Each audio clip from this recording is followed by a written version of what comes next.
بسم الله الرحمن الرحيم، والصلاة والسلام على أشرف المرسلين سيدنا محمد صلى الله عليه وسلم النبي الأمين وعلى آله وصحبه أجمعين.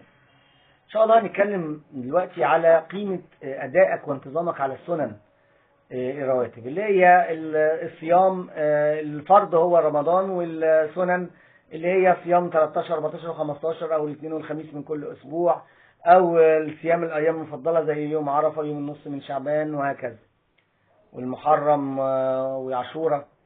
أما الصلاة، في صلاة الفرض طبعا الخمس فروض بالإضافة للسنن الرواتب. بالنسبة للزكاة السنة بتاعتها الصدقة، الزكاة دي مفروضة على اللي عنده أكتر من 83 جرام ذهب. أما اللي عنده أقل من كده ما عنده صدقة، أو الصدقة بقى هي الزيادة. والحج هو الفرض، والعمرة هي السنة. طيب اما انت ما بتواظب على السنن دي، ايه القيمة بتاعتها؟ 3 حاجات مهمين جدا. رقم 1، انك انت بتبقى دخلت في مرحلة الحب، من مرحلة القرب الى مرحلة الحب. وده بالحديث القدسي اللي بيقول ان ربنا سبحانه وتعالى على لسان النبي عليه الصلاة والسلام: وما تقرب الي عبدي بشيء احب الي ما افترضت عليه، ولا يزال يتقرب الي بالنوافل حتى احبه. مرحلة القرب دي بالفرائض، مرحلة الحب دي بالسنن.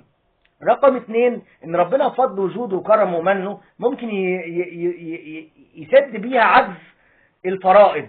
يعني انت عندك مثلا صلاة ناقصة ممكن يجبر لك بالسنن، عندك صيام ناقص يجبر لك بالصيام التطوع، وهكذا.